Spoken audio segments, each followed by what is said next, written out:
ধনী হইলে আল্লাহ তাআলা বিগত এক সপ্তাহের গুনাহ খাতা মাফ করে। ধনী গরিব সকলেরই জিন্দেগীর গুনাহ খাতা আল্লাহ মাফ করেন। সুবহানাল্লাহি ওয়া বিহামদিহি, সুবহানাল্লাহিল আযীম। আর জুমার দিন যদি আল্লাহ তাআলার কোনো বান্দা বা বান্দী ঈমানের সাথে মৃত্যুবরণ করতে পারে, আল্লাহু আকবার। তিরমিজি শরীফের হাদিস, আল্লাহর নবী সাল্লাল্লাহু আলাইহি ওয়াসাল্লাম বলেছেন, পবিত্র জুমার দিনে ঈমানের সাথে মৃত্যুবরণ করার উসিলায় আল্লাহ তাআলা তার চিরস্থায়ী কবর আযাব মাফ করে দেন। তা আল্লাহ জাল্লা শাআনুহু রব্বি করিম দয়াময় আল্লাহ আপনাকে আমাকে এমন এক ফজিলতময় দিনে, বরকতময় দিনে আল্লাহ তাআলা আপনাকে আমাকে আল্লাহর ঘরে আসার এবং বসার, তার কুদরতি পায়ে সিজদা দেওয়ার তৌফিক দান করেছেন। এজন্য আমরা খুশি না বেজার? আমরা খুশি না বেজার? খুশি যদি হয়ে থাকি তাহলে অন্তঃস্থল থেকে কালিমাতুর শুকর আদায় করি, আলহামদুলিল্লাহ। আলহামদুলিল্লাহর আওয়াজ মৃদু হয়েছে, অথচ আলহামদুলিল্লাহ আল্লাহু আকবরের আওয়াজগুলো, ধ্বনিগুলো এমন হতে হবে।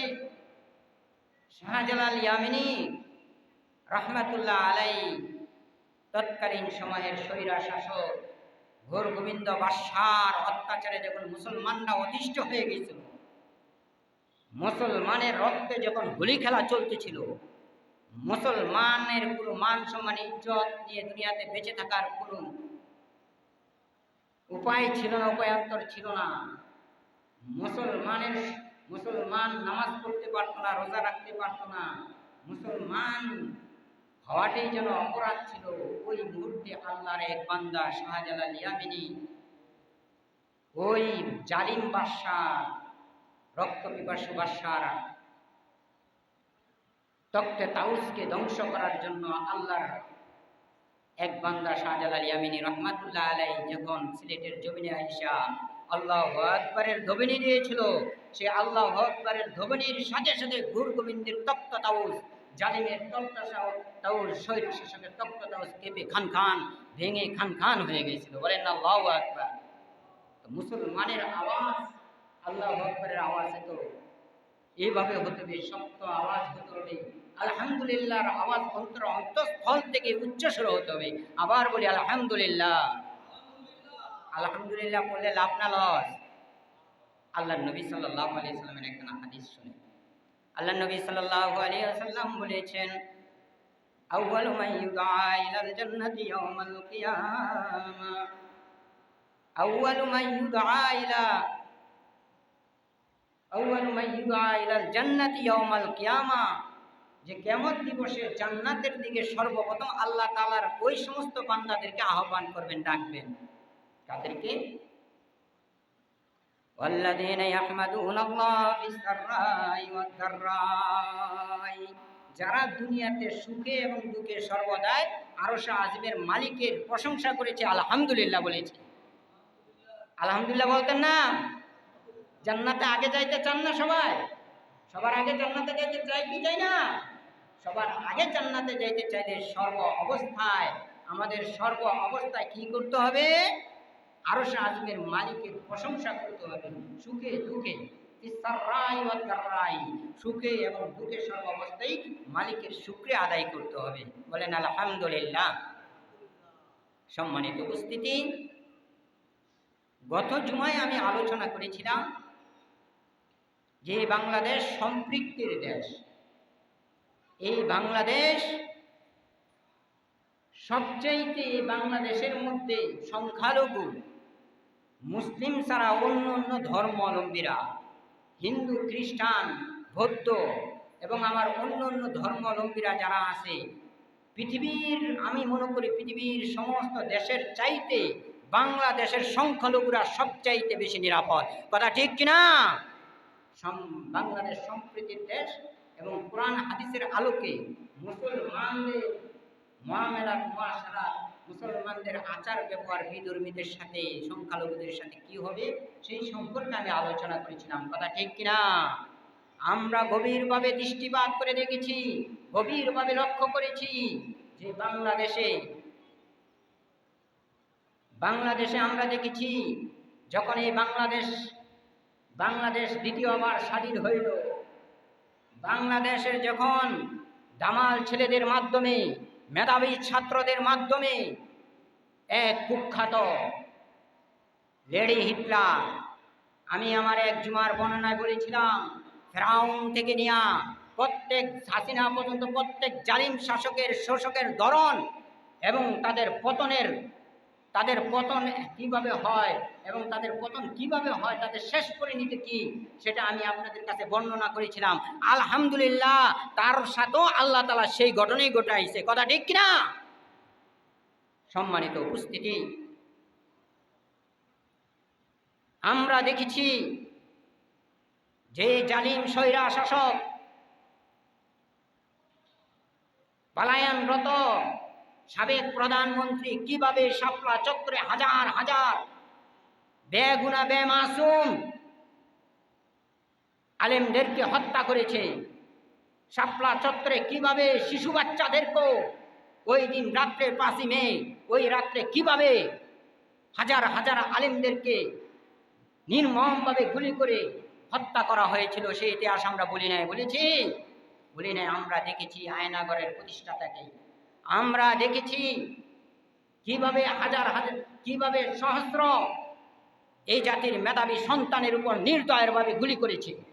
কিন্তু আলহামদুলিল্লাহ, সুম্মা আলহামদুলিল্লাহ, আমার এই জাতি, আমার সন্তানদেরকে নিয়ে এখন আমার গর্ব করতে, এখন আমাদের সন্তানদেরকে নিয়ে আমার গর্ব করতে ইচ্ছা হয়। তাদেরকে নিয়ে 5 ওয়াক্ত নামাজে দোয়া করি, ইনশাআল্লাহ তাদের জন্য দোয়া করি, আল্লাহ তাআলা যেন তাদেরকে আরো শক্তি দেয়, আরো ইমানি শক্তি দেয়, আরো দেশ রক্ষার্থে যেন আল্লাহ তাআলা তাদেরকে আরো বলিয়ান করে তোলে। সকলে বলেন আমিন। আমরা দেখেছি এরকম আয়নাগরের প্রতিষ্ঠাতা 5ই মে শাপলা চত্বরের খুনিকে, হাজারো ছাত্রকে নির্দয়ভাবে গুলি করে হত্যা করার পাষণ্ডকে এই দেশের সন্তানেরা, দামাল সন্তানেরা, এই দেশের তৌহিদি জনতা, এই দেশের আলেমেরা কিভাবে তাকে এই দেশ ছাড়তে বাধ্য করেছে। ইনশাল্লাহ এখনো যারা অত্যাচার করেছে তারা এই দেশ থেকে ভাগতে বাধ্য হয়েছে, অতীত যারা করবে তারা ভাগতে বাধ্য হবে। কথা ঠিক কিনা? সম্মানিত উপস্থিতি, আমি যে কথা বলতেছিলাম, আমরা গভীরভাবে লক্ষ্য করে দেখেছি, যখন এই স্বৈরা শাসককে এ দেশ থেকে বিদায় করা হয়েছে, তখনও তাদের স্বৈরাতন্ত্র এখনো থেমে নেই। তাদের দূষরেরা, তাদের কালপিটেরা, তাদের বন্ধুরা এ দেশ থেকে বিদায় হয় নাই। 1971-এ যখন স্বাধীনতা যুদ্ধ হয়েছিল, পাকিস্তান হারাবাইরা এ দেশ থেকে বিদায় নিয়েছিল, কিন্তু এই দ্বিতীয় যুদ্ধের হানাদাররা এই দেশেই রয়ে গেছে, যারা এখনো চক্রান্ত লিপ্ত। কথা ঠিক কিনা? এজন্য সজাগ দৃষ্টি থাকতে হবে। সম্মানিত উপস্থিতি, আমি কোনো দল করি না, কোনো দলের সাথে আমার ট্যাগ নাই, কিন্তু আমি আমার দেশকে ভালোবাসি। আপনারা যেরকম ভালোবাসেন, আমি আমার সন্তানদেরকে ভালোবাসি, আমি আমার দেশকে ভালোবাসি, আমি মুসলিম জনতার পক্ষে। সম্মানিত উপস্থিতি, আমরা গভীরভাবে লক্ষ্য করেছি যে এই দেশের মন্দিরগুলো, এই দেশের পেগানাগুলো, এই দেশের খ্রিস্টান গির্জাগুলো, মাদ্রাসার ছাত্ররা, হুজুররা কিভাবে পাহারা দিয়েছে, রাত্র জাগ্রত দিয়ে, নিজের খায়া, নিজের পয়রা, নিজের শ্রম দিয়া, জান দিয়া, মাল দিয়া এদেশের মন্দিরগুলো, এদেশের গির্জাগুলো, এদেশের পেগাডোগুলো আমাদের মাদ্রাসার ছাত্ররা কিভাবে পাহারা দিয়েছে, এই ইতিহাস একমাত্র বাংলাদেশেই সম্ভব, পৃথিবীর কোথাও না। কথা ঠিক কিনা? আমার বাংলার জামাল ছেলেরা, তৌহিদি ইমানদাররা, আমার মাদ্রাসার ছাত্ররা, আমার স্কুলের ছাত্ররা, আমার কলেজের ছাত্ররা, আমার ভার্সিটির ছাত্র, আমার সোনার ছেলেরা, আমার কলিজার টুকরারা, তারা দেখাই দিয়েছে যে আমরা শুধু ফেসবুকে চালাই না, আমরা শুধু এভাবে সময় নষ্ট করি না, আমরা শুধু আড্ডাই দেই না, প্রয়োজনে দেশ রক্ষা করতে, দেশ রক্ষার জন্য, ইসলাম রক্ষা করার জন্য আমরা প্রয়োজনে নিজের বুকের তাজা রক্ত আবু সাইদের মতো ঢেলে দিতে ময়দানে প্রস্তুত আছি। কথা ঠিক কিনা? এই ছাত্রদের সাথে আমাদেরও প্রস্তুত থাকতে হবে। এই বাংলাদেশের এখন একটা নজিরও নাই। আমরা গভীরভাবে লক্ষ্য করে দেখেছি যতগুলো মন্দিরে হামলা হয়েছে সবগুলো হিন্দু। যতগুলো মন্দিরে হামলা করেছে হিন্দুরা, হিন্দুদের মন্দিরে হামলা করেছে, যাতে এই দেশের আলেমদের উপরে জঙ্গিবাদী ট্যাগ লাগানো যায়। এখন আর এই দেশের মানুষ জঙ্গিবাদী খায় না, এখন আর এই দেশের মানুষ মৌলবাদ খায় না, এখন আর এই দেশের মানুষ যুদ্ধ অপরাধী রাজাকার আর খায় না। বহুত খাওয়াইছ, 16-17 বছর খাওয়াইছ, আর এগুলো খায় না। এখন সম্প্রীতির দেশ বাংলাদেশ, সম্প্রীতির দেশ, বন্ধুত্বের দেশে পরিণত হয়ে গেছে আলহামদুলিল্লাহ, সামনে হয়ে যাবে। এজন্য আমাদের আরো সজাগ থাকতে হবে।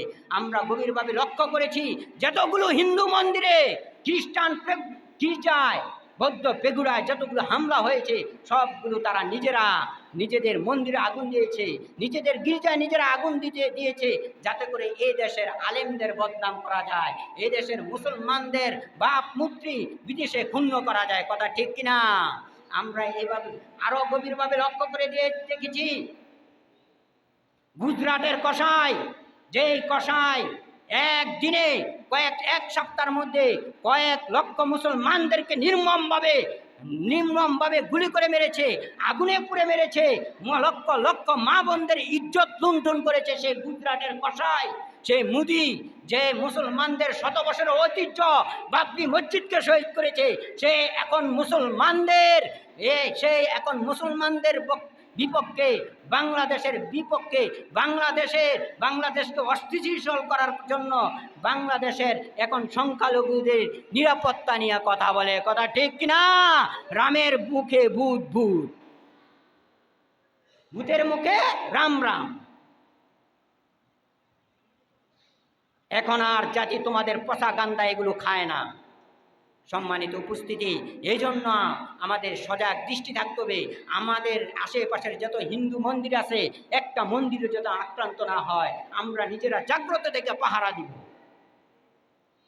একটা খ্রিস্টান গির্জা যাতে আক্রান্ত না হয়, একটা মুসলমান ভাই যেন আমাদের পক্ষ থেকে কোনো কষ্ট না পায়, কোনো বিধর্মী যেন আমাদের থেকে কষ্ট না পায়, বরং আমরা তাদের সাথে এমন সৌজন্য বোধ করবো, এমন আচরণ করব, যাতে করে রসুলের আদর্শ দেখে যেরকম দলে দলে হিন্দু, খ্রিস্টান, বৌদ্ধ যারা মুসলমানের কালিমা পড়ে মুসলমান হয়ে গেছে, আমরা রসুলের আদর্শ ধারণ করে তাদের সাথে সেই রকম ব্যবহার করব।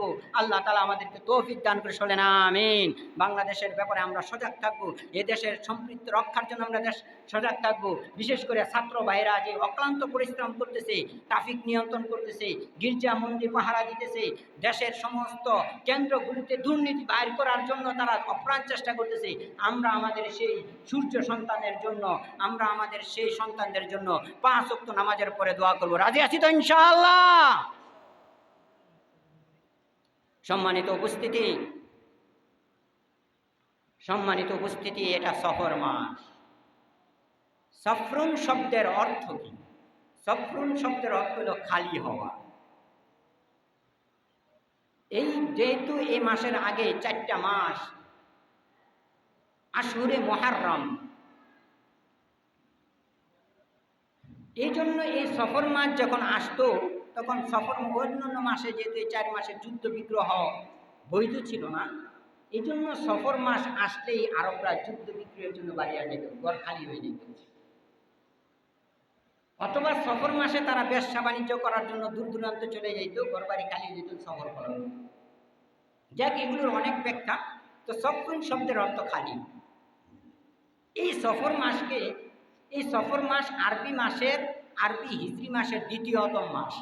এই সফর মাসটা কি আরবি হিজরি মাসের কততম মাস? দ্বিতীয়তম মাস। এই সফর মাসকে অকল্যাণকর মাস মনে করা হয়। এই সফর মাসকে কি মাস মনে করা হয়? অকল্যাণকর মাস। আরবদের মধ্যে একটা ধারণা ছিল যে এই সফর মাসটা হলো কুলক্ষণা মাস, এটা হলো অমঙ্গল মাস। যেমন আমরা সাধারণত বাঙালিরা বা বাংলাদেশ, ভারত, পাকিস্তানের লোকেরা সাধারণত আমরা শনি মঙ্গলবারে অলক্ষণে মনে করি। কথা ঠিক কিনা?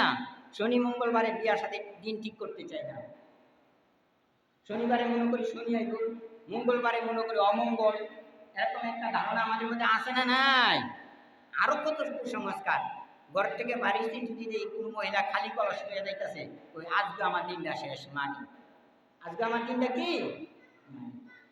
বাড়ির ধারে যদি গাছের মধ্যে পেঁচায় ডাকে, আহারে মনে হয় আমার সময়টা খারাপ দেবে, আমার মনে কুলক্ষণ নাই। এরকম আমরা মনে করি না?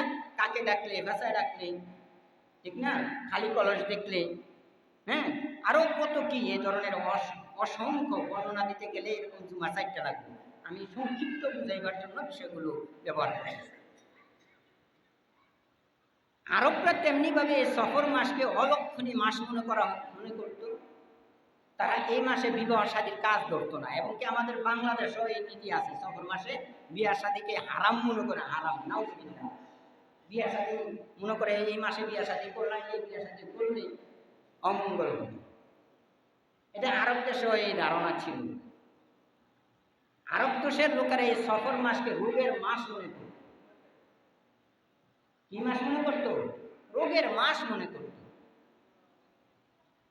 আরব দেশের লোকেরা কেন মনে করতো? এটি কিছু জাল হাদিস আছে। কি হাদিস? জাল হাদিস। এগুলো সহি হাদিস না। আল্লাহ নবী সাল্লাল্লাহু আলাইহি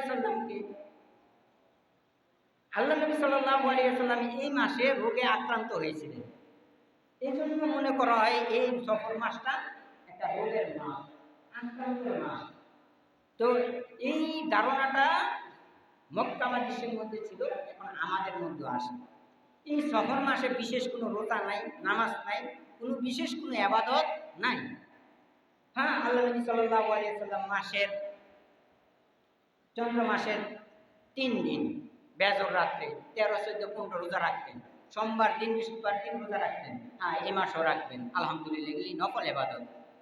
কিন্তু বিশেষ কোনো, যেমন মুহররম মাসের 10 তারিখের রোজা, আমরা 9 তারিখে 10 তারিখে রোজা রাখছি, এটা আছে, হাদিসে বর্ণিত আছে। কিন্তু সফর মাস সম্পর্কিত এরকম কোনো রোজা বা ইবাদত নাই। কিন্তু আমাদের দেশে হ্যাঁ, সফর মাসও একটা ইবাদত প্রচলিত আছে জাল হাদিসের মাধ্যমে, যেটার কোরআন হাদিসের কোনো সহিহ বর্ণনা আমি পাই নাই। আদৌ কোনো কোরআন হাদিস গাইতে আমি পাই নাই। কেউ পাইছে কিনা সেটা আমার জানা নাই।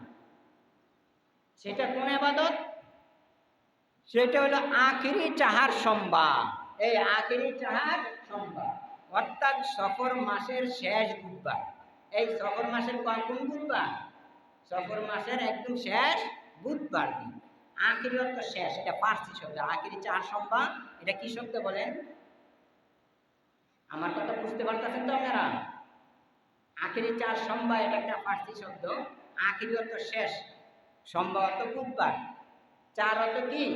সফর মাস। তো সফর মাসের শেষ বুধবার, এটার আখিরি চার সোমবার। এখন আমাদের দেশে এটা পালন করে। মাকসুদুল মুমিনিন নামে একটা কিতাব বাংলাদেশে আছে, হ্যাঁ, মিনা বুক থেকে প্রকাশনী। এটার মধ্যে এই চার সোমবার নিয়ে অনেক কথা লেখা আছে। যেরকম, কেমন কথা? যে আল্লাহ নবী সাল্লাল্লাহু আলাইহি সাল্লামকে এক ইহুদি মহিলা জাদু করেছিল। কি করেছিল? এই সেহের করেছিল। ফালাম্মাল কানা মুসা মাজিদুম বিসরিহ। এই সিহরুন শব্দের অর্থ হলো জাদু, আর সাহরুন শব্দের অর্থ ভোরবেলার খাবার। জাদু তো না, জিন ভূত এগুলো সত্য। এগুলো কি বলেন? সত্য। এগুলো কি? সত্য। জাদু কি বলেন? জাদু কি? সত্য। জাদু করা হয়, জাদুর মাধ্যমে মানুষকে ক্ষতি করা যায়। এই জাদু থেকে বাঁচারও কিছু আমল আছে। যেহেতু এই মাসটাকে আরবের মানুষ রোগের মাস মনে করতো, এই শুনেন, আল্লাহ তাআলা বান্দারের যত রিজিক দিছে, এর মধ্যে সর্বশ্রেষ্ঠ রিজিক হইল কি জানেননি? শারীরিক এবং মানসিক সুস্থতা। এই শারীরিক মানসিক সুস্থতা, এটা রিজিকের সর্বোচ্চ স্তর। আর সর্বনিম্ন স্তর হইল টাকা পয়সা। কিন্তু আমরা মনে করি টাকা পয়সাটাই মনে রিজিক।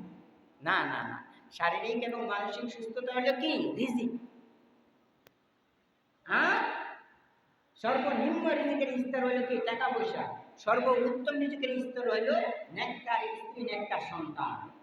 আর সর্ব ঊর্ধ্বের রিজিক হইল, সবচাইতে বড় রিজিকের স্তর হইল আল্লাহ তাআলার সন্তুষ্টি। আল্লাহ তাআলার সন্তুষ্টি। তো আল্লাহ তাআলা সবচেয়ে বড় রিজিকটা আপনাকে আমাকে দিয়ে রাখছে, শারীরিক মানসিক সুস্থতা দিয়ে রাখছে। বলেন আলহামদুলিল্লাহ। এই জন্য খুশি না বেজার? আল্লাহ কিন্তু এটা দিয়ে রাখছে। তো রোগ বিমারি হইলে মানুষের ওয়াইদা মারিস্তু ফাহুয়া ইয়াশফি, ওয়াইদা মারিস্তু ফাহুয়া ইয়াশফি। রোগ দেওয়ার মালিক কে? এই রোগ দেওয়ার মালিক কে? আল্লাহ বলতে কি সমস্যা মনে হয়? রোগ দেওয়ার মালিক কে? আল্লাহ। রোগ থেকে শিফা দেওয়ার মালিক কে?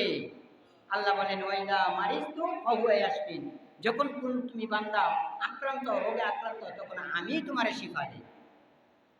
এই শুনেন, আমরা তো সুস্থতা আল্লাহর নিয়ামত, সুস্থতা কি আল্লাহ, কিন্তু অসুস্থতা আল্লাহর নিয়ামত প্লাস রহমত। এই আল্লাহর নিয়ামত প্লাস কি রহমত। অসুস্থতা আল্লাহর নিয়ামত ও রহমত।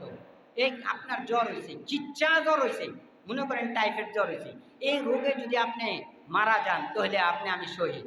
এই ওর টাইফয়েড জ্বর হয়েছে, কেউ ডায়রিয়া হয়েছে, কেউ জ্বর হয়েছে, কেউ শ্বাসকষ্ট হয়েছে, আর এই সমস্ত রোগগুলোতে আক্রান্ত হয়ে যদি সে মৃত্যুবরণ করে, কালিমার সহিত ইমানের সাথে মৃত্যুবরণ করে, তাহলে আল্লাহ তাআলা তাকে শাহাদাতের মৃত্যু দিবে। বলেন না সুবহানাল্লাহ, হুকমান শহীদ। তাহলে রোগ হলে সমস্যা আছে? তাহলে রোগ হলে আল্লাহ তাআলা নিয়ামত এবং প্লাস রহমত, আর সুস্থতা শুধু আল্লাহ নিয়ামত। আল্লাহু আকবার। আরে যদি অসুস্থতা না হইতো, যদি অসুস্থ না হইতো তাহলে আর সুস্থতার নিয়ামত বুঝতো না। আল্লাহ, এই জন্য মানুষ, আমরা তো এত দুর্বল। ইন্নাল ইনসানা খুলিকা দাইফান। আল্লাহ মানুষকে কি বানাইছে? সবাই দুর্বল বানায় মানুষকে আল্লাহ বানাইছে, এটা আমরা মানুষ বুঝি না। আরে 10 দিনের ক্ষমতা পাইয়া কত বড় অত্যাচারী হয়ে গেছিল, যারা ক্ষমতার দাম্ভিকতায় দেশের মানুষকে মানুষ মনে করতো না, তারা এখন নিজের জান বাঁচাইতে জারিও সাইড চালায়। আর যারা ওপেনলি মানুষের বুকে গুলি করত, আজকে তাদেরকে মানুষ জনগণ জাঙ্গিয়া পড়ায় এনেছে। কথা ঠিক কিনা? শ্রীলঙ্কার অবস্থা করে এনেছে গতকালকে দেখলাম। এই জন্য তো বলি আমরা মানুষ আইসি ল্যাংটা, আইসিটি মার্কেটের থেকে ল্যাংটা। জীবনের সর্বপ্রথম গোসলটা করাইছিল একজনে। জীবনে যে সময় যাবো একটা কাপড়ও লাগবো না, ল্যাংটা গোজা 3টা কাপড় দিয়ে দিব, জীবনের শেষ গোসলটা অন্যজনে করাই দিব। কথা ঠিক কিনা?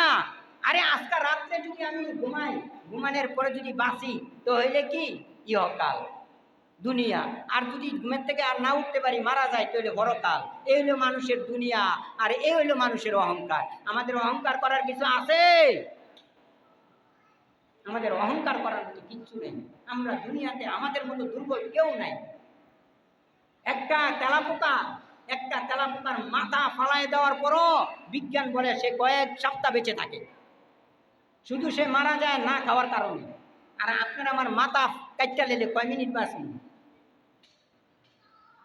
একটা তেলাপোকার শক্তিও তো আপনার আমার নাই, অথচ আমরা কত বড় অহংকারী হয়েছি। ক্ষমতার মসনদ টিকে রাখার জন্য বলছি লাখ ফলাই দে, তারপরও কর। আজকে কোথায় তোমার ক্ষমতা? এই জন্য তো বলি 10 বছরের রাজা 20 বছরের সাজা, এটি প্রাকৃতিক নিয়ম। অহংকার করার আমাদের কিচ্ছু নাই। কথা ঠিক কিনা? বলছিলাম যে অসুস্থ হলে সুস্থ করার মালিক কে? আল্লাহ। অসুস্থতা আল্লাহ তাআলার নিয়ামত প্লাস রহমত। সম্মানিত উপস্থিতি, আমাদের বাংলাদেশ যেটা বলতেছিলাম, 4 সম্বা যেটা আলোচনা করে আল্লাহ নবী সাল্লাল্লাহু আলাইহি সাল্লামকে জাদু করা হয়েছিল। এই জাদু মানুষ যখন অসুস্থ হয়, এই চিকিৎসা করা সুন্নত। চিকিৎসার পদ্ধতি 2টা, ওষুধ এবং রোকেয়া। ওষুধ এবং কি রোকেয়া।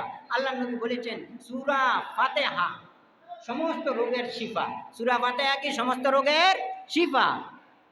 আপনার কঠিন থেকে কঠিন রোগ হয়েছে, আপনি ফজরের নামাজের পরে, ফজর নামাজের সুন্নতটা পড়া, ফরজ নামাজের আগে একটু আগে এসে দেবেন, 40 বার সূরা ফাতিহা পড়ে আউযুবিল্লাহি বিসমিল্লাহ সহকারে দুরূদ শরীফ পড়া পানিতে ফুটিয়ে এই পানিটা আপনি 40 দিন খান। খোদার কসম করে বলি, আপনার যদি ক্যান্সারও হয়ে থাকে মরণ ব্যাধি, আল্লাহ তাআলা শিফা দিয়ে দিবে। শিফা দেওয়ার মালিক কে? ওয়ানুনাজ্জিলু মিনাল কুরআনি মা হুয়া শিফাউ ওয়া রাহমাতুল লিল মুমিনিন। সম্মানিত উপস্থিতি, কোরআন তো এমন এক কোড অফ লাইফ, কোরআন তো এমন এক কমপ্লিট জীবন বিধান, যার মধ্যে সব কিছু আল্লাহ তাআলা দিয়ে দিয়েছে। জিন ভূত অনিষ্টতাকে বাঁচার জন্য আল্লাহ তাআলা আপনার আমার জন্য রুকিয়ার ব্যবস্থা করে দিয়েছে। আল্লাহ নবী বলেছেন ফজর নামাজের পর, মাগরিবের নামাজের পর তুমি যদি 3 বার করে পড়তে পারো, তাহলে তোমাকে কোনো জিন্নাতে আক্রমণ করতে পারবে না, তোমাকে কোনো সেহের জাদুয়ে আক্রমণ করবে না। এখন তো একটা বড় টেড হয়ে দাঁড়াইছে আমাদের জন্য, অনেকে সেহেরে আক্রান্ত হয়, জাদুতে আক্রান্ত হয়। তো জাদুতে আক্রান্ত হলেই আপনাদের অ্যান্ড্রয়েড সেটের মধ্যে রোকেয়া নামক একটা সফটওয়্যার আছে, ওই রোকেয়া নামক সফটওয়্যারের অপশন 2 এর মধ্যে গেলে দেখবেন 33টা আয়াত আছে। এই 33টা আয়াত সকলে আপনারা মুখস্থ করে নেবেন। এই 33টা আয়াত যদি আপনি সকাল সন্ধ্যা বা প্রতিদিন অন্তত একবার আমল করতে পারেন, একবার পড়তে পারেন, খোদার কসম করে বলি আপনাকে কোনো জাদুকর কোনো জাদু করতে পারবে না, কোনো জিন্নাত আপনার কোনো ক্ষতি করতে পারবে না, কোনো মানুষ আপনার কোনো ক্ষতি করতে পারবে না। আমল করার চেষ্টা করবো তো ইনশাআল্লাহ। 33 আয়াত। তারপরে বিশেষ আয়াত আছে, ওয়ালাম্মাল ক্বালা মূসা মা জিতুম বিসরিহ ইন্নাল্লাহা সায়াকতুলু ইন্নাল্লাহা লা ইয়াসতাউ আলাল মুফসিদিনা ওয়া ইউহিব্বুল্লাহুল হাক্কা বিকালিমাতিহি ওয়া লাউ কারিহাল মুজরিমুন ওয়ালকি মা ফি ইয়ামিনিকা তালকাম মা সানাউ ইন্নামা সানাউ কাইদুস সাহির ওয়া লা ইফলিহুস সাহিরু হাইসু আতা وأوحينا إلى موسى أن ألق عصاك فإذا هي تلقف ما يأفكون فألقى الحق وبطل ما كانوا يعملون فغلبوا هنالك وانقلبوا صاغرين وألقي السحرة ساجدين قالوا آمنا برب العالمين رب موسى وهارون। আমি 3টা সূরা থেকে এই আয়াতগুলো তেলাওয়াত করেছি। কোনো ব্যক্তি যদি এই 3 কারো যদি জাদু হয়ে থাকে, সেহের হয়ে থাকে, কারো যদি কুফরি কালাম করে থাকে, ব্ল্যাক ম্যাজিক করে থাকে, আপনি মনে করেন আমারে করছে, আমি জাদুতে আক্রান্ত, এই আয়াতে কারিমাগুলো পড়ে যদি আপনি পানিতে ঘুরিয়া কান গোসল করেন, খোদার কসম করে বলি আপনি 7 দিন বা 3 দিন করেন, আপনি সেহের মুক্ত হয়ে যাবেন, ব্ল্যাক ম্যাজিক আক্রান্ত থেকে মুক্ত হয়ে যাবেন। আল্লাহ তাআলা আমল করার তৌফিক দান করুন, বলেন আমিন। তো আল্লাহর নবীকে সেহের করেছিল এক ইহুদি মহিলা। তো ওই কিতাবে লিখছে যে আল্লাহর নবীকে যখন জাদু করেছিল, আল্লাহর নবী এই 4 সম্বা এই সফর মাসের শেষ বুধবার দিন আল্লাহ নবী কি হয়েছিল, আল্লাহ নবী সুস্থ হয়েছিল। আল্লাহ নবী গোসল করে মসজিদে গেছিল। মসজিদে যাওয়ার পরে যখন নামাজ আদায় করছে, তখন আবু বকর হযরত ওমর তারা কি করছে, অনেক দান খয়রাত করছে। এই হাদিসটাও কি জয়ীফ হাদিস। আবার অন্য জায়গায় লেখা আছে আল্লাহ নবী সাল্লাল্লাহু আলাইহি ওয়াসাল্লাম যে মুহররম মাসে আক্রান্ত হয়েছিল, এই সফর মাসে আইসা 4 সম্বা এসে সুস্থ হয়েছে, এই জন্য 4 সম্বা আদায় করে মুসলমান। এগুলো সব জয়ীফ হাদিস। তো যেই মূল কথাটা হলো এই সফর মাসগুলো অকল্যাণ মাস না, বরং আল্লাহ নবী বলেছেন সফর মাস আস-সাফরু খায়রুন, সফর মাস কল্যাণের মাস। বলেন আলহামদুলিল্লাহ। এই মাসে কোনো অকল্যাণ বলতে নাই। আল্লাহ নবী সাল্লাল্লাহু আলাইহি ওয়াসাল্লাম এখানে হাদিস বলেছেন, ক্বালা রাসূলুল্লাহ সাল্লাল্লাহু আলাইহি ওয়াসাল্লাম লা দাওয়াতা ওয়ালা তিয়ারাতা ওয়ালা হাওলা ওয়ালা সাফার। যে সফর মাসে অকল্যাণ, অমঙ্গল এবং সংক্রামক রোগ ব্যাধি বলতে কিছুই নাই। বলেন আলহামদুলিল্লাহ। যে সফর মাস এটা অকল্যাণ না, এটা অমঙ্গল মাস না, এটা সংক্রমণ মাস, রোগ ব্যাধির মাস না, বরং মুসলমানের কাছে অকল্যাণ বলতে কিছু নাই। কারণ ওয়াল কদরি খৈরি ওয়া শাররি মিনাল্লাহি তাআলা, ভালো মন্দের তকদিরে সব কিছুর মালিক কে? কোনো ভেসায়, কোনো খালি কলসে, তারপর 4 সোমবার, সফর মাসে ইত্যাদি ইত্যাদি কোনো কিছু আমাদের অমঙ্গল করতে পারে না। কারণ আমাদের মঙ্গলের মালিকও আল্লাহ, অমঙ্গলের মালিকও কে? আল্লাহ। আশা করি আপনারা সফর মাস সম্পর্কে কিছু একটা ধারণা পেয়েছেন। আল্লাহ পাক আপনাকে আমাকে এই সফর মাসেও বেশি বেশি আবাদত করার তৌফিক দান করুক। সুন্নাহ ইবাদতগুলো বেশি বেশি, নফল ইবাদতগুলো বেশি বেশি, ফরজিয়াত হুকুমগুলো বেশি বেশি পালন করার আল্লাহ তাআলা আপনাকে আমাকে তৌফিক দান করুক। আর দেশের সম্প্রীতি রক্ষায় সকলকে ভূমিকা রাখার তৌফিক দান করুক। কোনো হিন্দু ভাই যেন আমাদের দ্বারা আক্রান্ত না হয়, কোনো হিন্দু মসজিদ, গির্জা, কোনো খ্রিস্টান গির্জা, খ্রিস্টান ভাই, বৌদ্ধ, অমুসলিম যেন আমাদের মাধ্যমে, আমাদের ব্যবহারে, আমাদের কোনো আচার ব্যবহারে তারা যেন কোনো কষ্ট না পায়, তাদের কোনো গির্জা মন্দির যাতে যাতে আক্রান্ত না হয়, বরং আমরা নিজ জিম্মায় আমাদের ইমানি দায়িত্ব হিসেবে এগুলো পাহারা দিয়ে রাখবো। কথা ঠিক আছে না ইনশাআল্লাহ? সবাই রাজি আছেন তো ইনশাআল্লাহ? আল্লাহকে হাত উঠায় দেখেন, আল্লাহু আকবার। আল্লাহ তাআলা সবাইকে কবুল করুক, মঞ্জুর করুক। ওয়া আখিরু দাওয়ানা আলহামদুলিল্লাহি রাব্বিল আলামিন।